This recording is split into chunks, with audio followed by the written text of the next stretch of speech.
It's been a while I've done these sit down and like, you know, reaction videos. New background. Yeah, it's pretty weird. But anyways, what's going on, guys? My name is Annie. This is gonna be part of the Vlogmas. But anyways, so today we're gonna react to creepy Christmas horror stories. I already know the holidays are coming up, everybody's opening presents, like everybody's happy and stuff. There's some stories that they're hella scary. I want to see if I get spooked, because if you guys know already, I get scared easily on my channel. With the video. Oh shit! Pretty much me the whole time. If I see some little jump scare, I at least jump like this or something. Hopefully these are not that scary. I kind of want to get that Halloween vibe in there, like to scare me. Here are 4 Christmas horror stories. Sit back, relax, and enjoy. I'm sitting. What the heck? Why are they zooming in on the So we were having our Christmas Eve dinner. Right. Turkey, stuffing, and other dishes that you would expect to get on Thanksgiving night. We don't have a big family. It was my grandparents and uncles from my mom's side of the family. That has grandparents, uncles, and stuff. I never met my grandparents. It's pretty sad. At the time, we lived in a duplex with some guy and his girlfriend on the other side. We never really saw them much. Strangely, we had a door that connected our sides, and no, that's not something that most duplexes have. It had a very unique kind of lock, though. Pause. Am I gonna get copyrighted for this song? Unlocked from both sides to be opened, and it could open in either direction. I only saw it open once before the two moved in, ever since the door had been locked, at least on our side. While we were sitting at the dinner table eating, the doorknob to the door that separates the sides of our duplex twisted and turned before the lock would block it. It was not accidental, as it was going on for at least 10 seconds. My dad got up and walked over to the door, placed one hand on the lock and one hand on the doorknob. "You need something?" There was no answer. He unlocked our side of the door and swung it. Why are you gonna open a damn door that you already know someone already touched it and they're not answering, and it's not one of the family members? Their side of the duplex was completely pitch black. It seemed as if nobody was home. It was only about 6 o'clock, and we were certain we saw them leaving earlier. Me and my dad went to check out the window, and their car was gone too. Bro, why are you gonna check the windows? Being good neighbors, we assumed the worst, that there may have been an intruder. So me, my dad, and my uncle went to the other side to investigate. We flipped on all the lights and checked every corner and every crevice of the small first floor. Gonna check. Stairs. There was pressure on the floorboards. I was freaked out, so I stayed behind while my dad and uncle ran upstairs.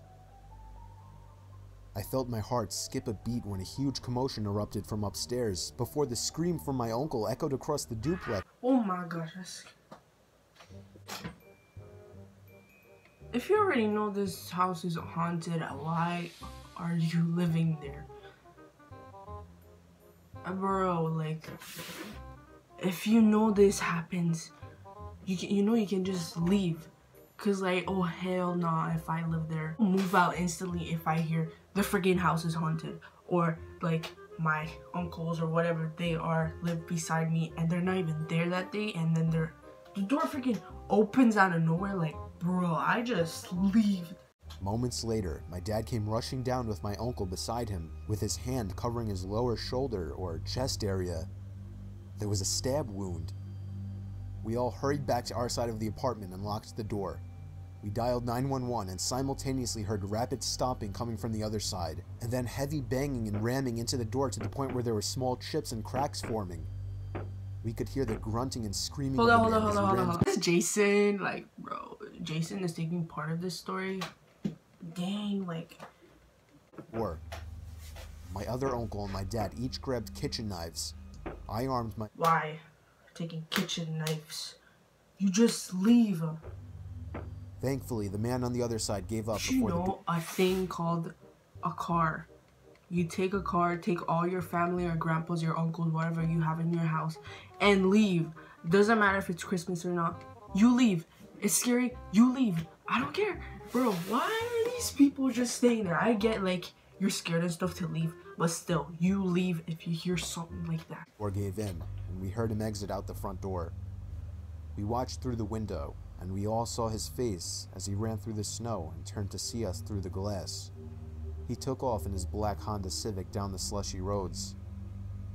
It doesn't end there. The following year, Pause a minute. So this man, you're telling me the man who was gonna kill them had a car, left before even them left? Neighbors still live there, and they seem to be having a Christmas get-together with a few people. Why are you staying there the next year? Being a sketchy snoop, when I recognized one of their guests to be the same man who had allegedly broken into their side of the duplex. When I told my dad, he agreed, and we approached them about it. He denied any knowledge of what we said, and even our neighbors defended him, saying he was from out. But we knew one thing. Those neighbors, for whatever reason, set that up. We moved out about a month later after our newgrown fear of those neighbors became too much. Moved out a month later and that's done? If you're out there and you're scary stuff in your house, like I said, I at least said in this video, leave. Bro, nobody wants to stay in there. Like, why? I just want to know why. I know it's hard to find a house, but at least find a hotel and stay there for a bit. This happened when I was only 5 years old. It was Christmas Eve night, meaning I guess it was technically Christmas, and I had awoken at probably 3 a.m. or something. 5-year-old? I walked downstairs to the living room out of my little boy curiosity to see if Santa had delivered any presents yet. The tree was full of presents underneath already. I was so happy. Santa had come already. But what was this? There was someone in the kitchen going through the fridge.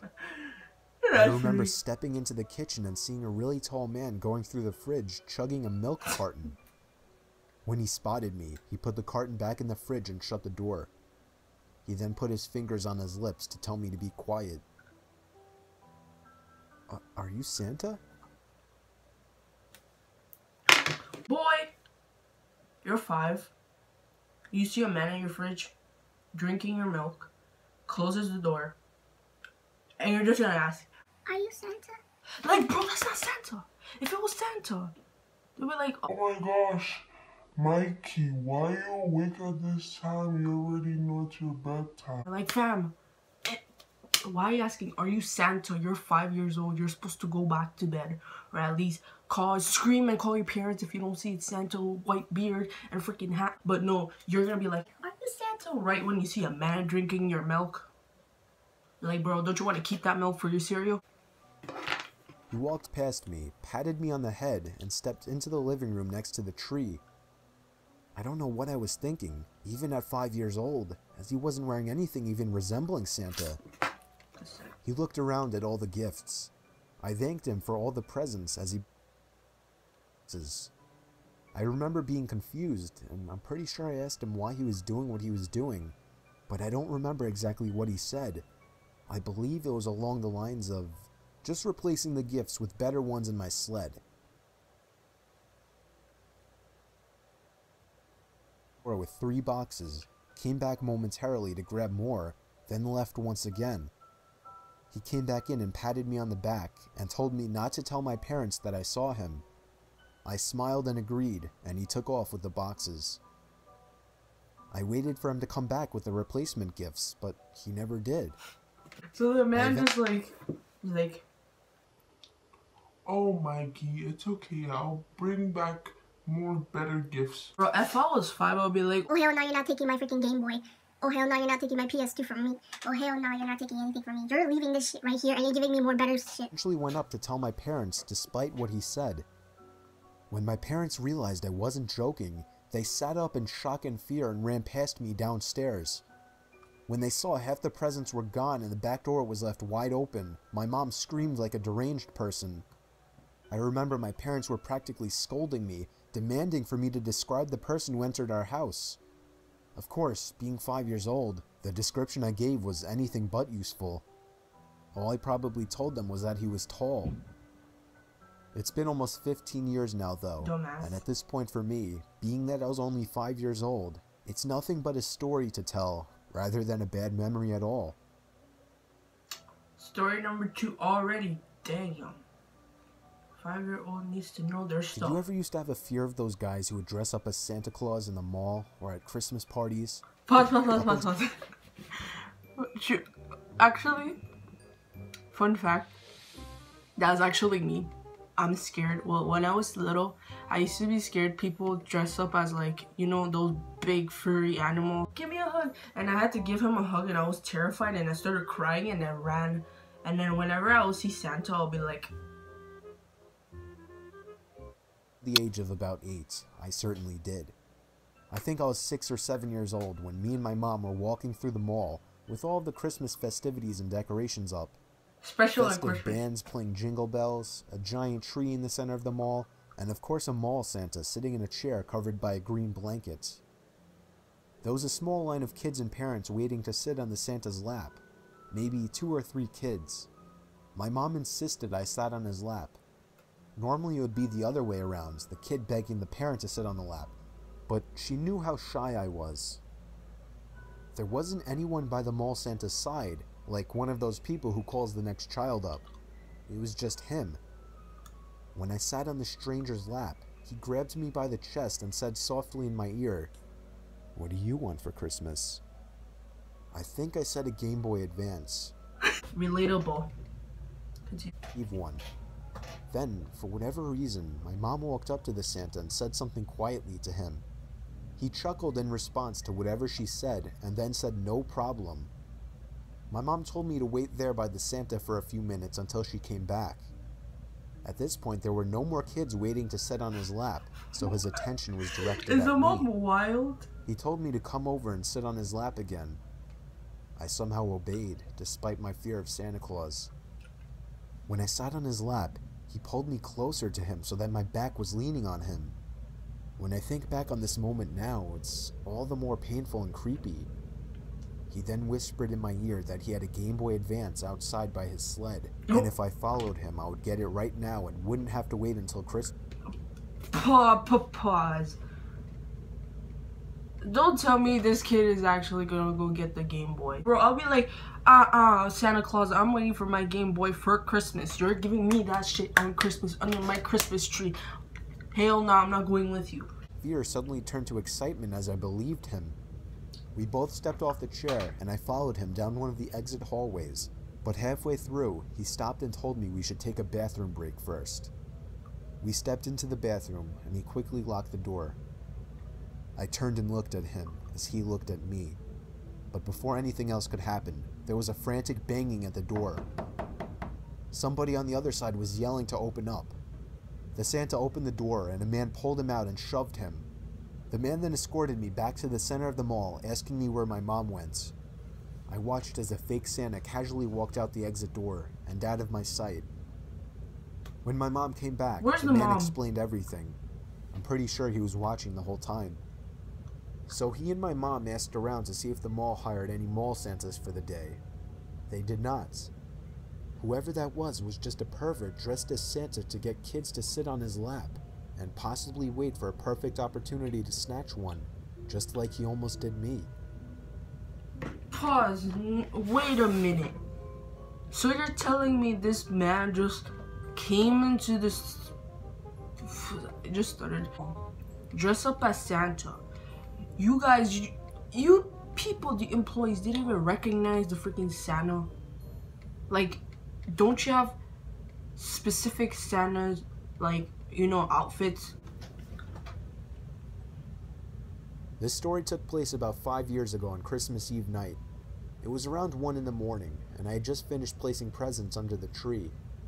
I went upstairs to brush up and everything, then came back downstairs to the kitchen to get a glass of water before bed. My son Jake, who was 4 at the time, was standing by the stairs leading to the basement. I asked him what he was doing up so late. He pointed down the stairs and said, "Santa." I picked him up and carried him back to his room. I took a glass of water and went to bed. Pause. You're telling me you see your son looking at the basement. Santa. You're gonna take the kid, go back to his bed. I woke up around an hour later to my son running down the hall outside my room. I sighed and got out of bed.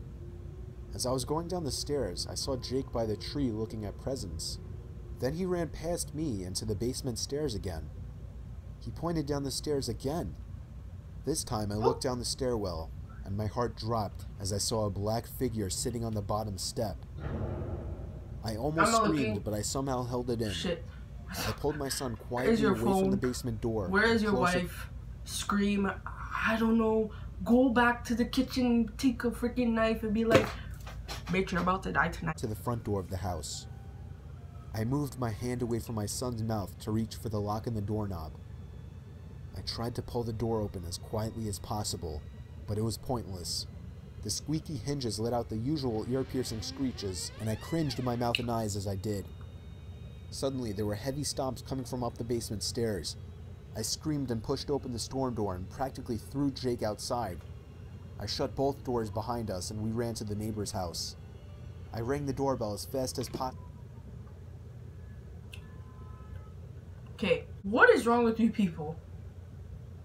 You're telling me this man, who is the man of the house, just left his wife sleeping. Probably 30 times before they answered.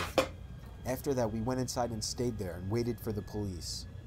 Whoever that person was gone though, as determined after the police conducted a thorough investigation of the house. I ended up lying to Jake, telling him that actually was Santa Claus, but a few years later, he remembered the incident and became a little more wise to what actually happened. Dang, they just zoomed out the thing. It scared the shit out of me. Okay, first of all, if you're a kid and you're watching this and you see someone in your basement, or you see someone you don't recognize and apparently it's Santa, just scream for your parents, honestly. Like, I don't care who you are, I don't care, call the police, it doesn't matter. Apparently these parents are too scared. If you guys want me to do more reaction like these, like this video, because honestly I kind of like making these reactions. So yeah, that's basically what I did today for the vlogmas. Yeah, that's basically my tripod. That's how you guys saw my video. So we just got pizza. This is al pesto. It's like spinach, cheese, some like pepper in it, and yeah, that's pretty much it. And this base sauce is like pesto. This is hot peppers and bacon bits, and it's supposed to be super pan, so like